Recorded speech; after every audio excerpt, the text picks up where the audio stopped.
La Unión Europea ha puesto un tope al precio del gas. Sí, Unión Europea dije, no Unión Soviética. Así, una de las organizaciones que más lobby ha hecho por el libre mercado desde su fundación, anuncia la aplicación de un nuevo sistema de control de precios, después del tope al petróleo ruso que entró en vigor a principios de mes. Como en otras medidas anunciadas por Bruselas, numerosos expertos, poco sospechosos de afinidades prorrusas, dudan sobre la efectividad de la medida y temen sus posibles efectos adversos. Y en este caso, además, mucha atención, porque se da la peculiaridad de que el tope al precio del gas no es solo al gas ruso, sino al gas, así, en general. Ahí les va.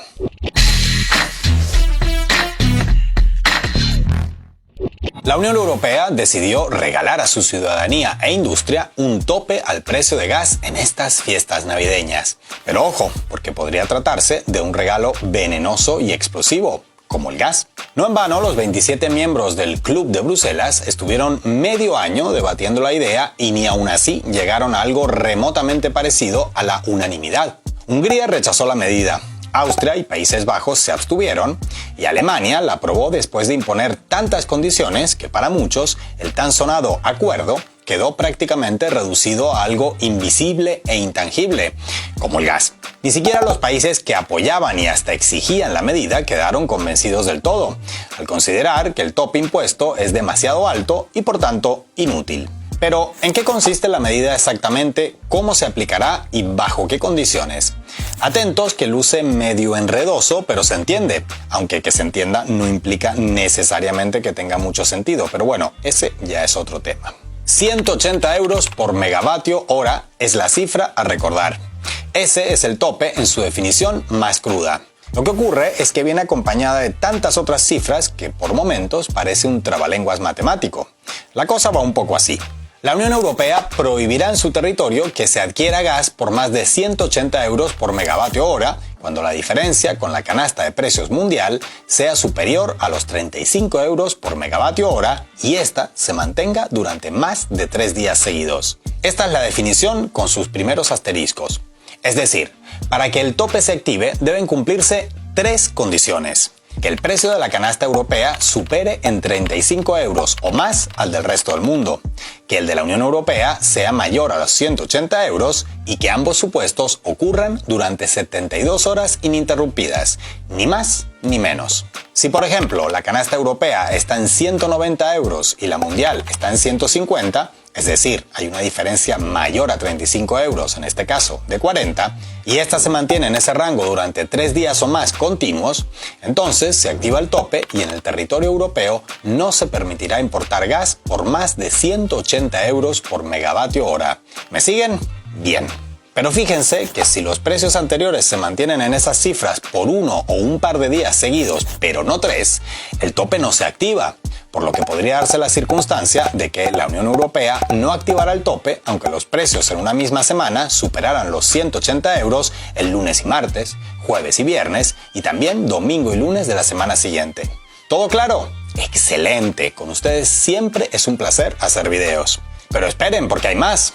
Si la canasta europea estuviera en 190 euros, igual que en el ejemplo que mencioné hace nadita, pero la mundial estuviera en 170, es decir, la diferencia es menor a 35 euros, en este caso de 20, no se activa el tope y en el territorio europeo se pagará más de 180 euros por megavatio hora sin rechistar y sin importar si esto ocurre durante 3 días seguidos, 15 o 347.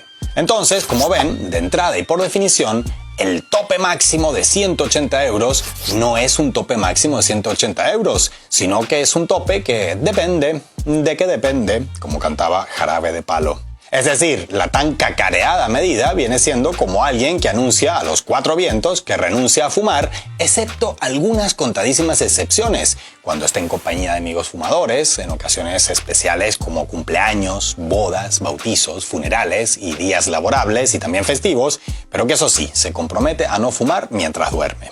Pero el fondo de la cuestión no está tanto en que la medida venga acompañada de tantos asteriscos, letras pequeñas y ciertas condiciones aplican, que aunque en teoría el tope entra en vigor en febrero de 2023, podría decirse que a efectos prácticos comenzará a aplicarse en febrero, sí, pero parece que solo funcionará los días 30 de ese mes. Y lo que temen los propios expertos energéticos occidentales no es que se aplique poco, sino los efectos no ya de su mucha o nula aplicación práctica, sino sencillamente de su aprobación a secas. Porque si Alemania puso 1001 peros a la idea hasta volverla humo, o mejor dicho, gas, no fue por capricho, sino por el nada infundado temor de que la medida hiciera que los productores de energía del mundo no quisieran hacer negocios de ninguna clase con un grupo de 27 países que no producen energía por sí mismos ni para echar a andar un tren de juguete, y en plena crisis energética. ¿Por qué? Pues imaginen el panorama para los grandes productores y exportadores gasíferos del mundo, tanto estatales como privados, teniendo que elegir clientes entre estas dos opciones. A. Países que pagan lo que establezcan los mercados en ese momento. Y B. Países que dicen que pagarán lo que ellos digan, porque son jardín y no jungla, así al estilo borreliano. Es decir, por un lado, la propuesta inicial, cruda y sin asteriscos, era directamente una desindustrialización europea decretada por Bruselas, o sea, la propia autodesindustrialización, con perdón del palabrón. Por el otro lado, con tantos asteriscos, la medida aprobada finalmente no se parece en nada a la propuesta inicial y se aplicará poco o nada en absoluto.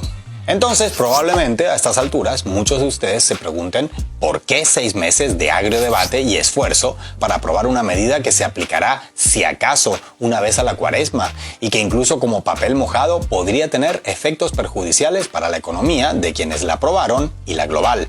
Y no se culpen por preguntárselo, porque por preguntárnoslo nosotros mismos es que hicimos este video. Dejando de lado las motivaciones puramente políticas y la discutible pero respetable costumbre de autolesionarse en la dirigencia de la Unión Europea, por momentos ya cercanas a prácticas sadomasoquistas que escapan al análisis de un canal de geopolítica sin límite de edad, asunto que hemos abordado en un sinfín de videos durante todo este año, todo esto del tope al gas puede explicarse sencillamente de la siguiente forma.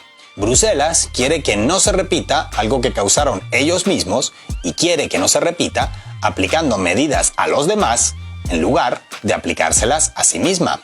Atentos. Cuando la Unión Europea decidieron renunciar al gas ruso, allá por el segundo trimestre del 2022, como ya saben, en lugar de renunciar, lo que hicieron fue comprar todo el gas ruso que podían para acumularlo en sus reservas y lo hicieron como si no hubiera mañana, pensando en el presente invierno.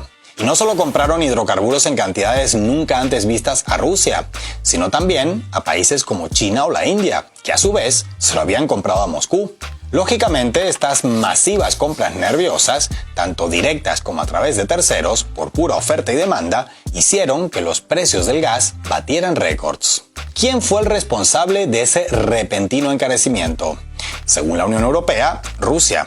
Según cualquier persona salvo altos funcionarios de la Unión Europea y sus fans mediáticos, la responsabilidad fue de la Unión Europea.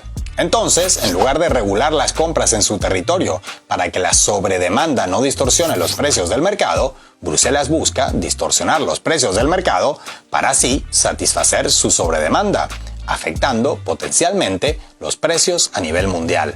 Un poco como si, en lugar de ponerle una máscara a Hannibal Lecter, se decidiera ponérsela a los demás y se justificara diciendo que es la forma más lógica de evitar que sean devorados por él. Y en un 2022 donde Europa Occidental ha aprobado una tras otra y como nunca antes medidas a veces incomprensibles, en ocasiones ineficaces, a menudo dañinas para ellos mismos y el resto del mundo y casi siempre todo eso a la vez, hubiera sido bien raro que llegara a fin de año sin que anunciaran una medida más que sumar a esa larga lista.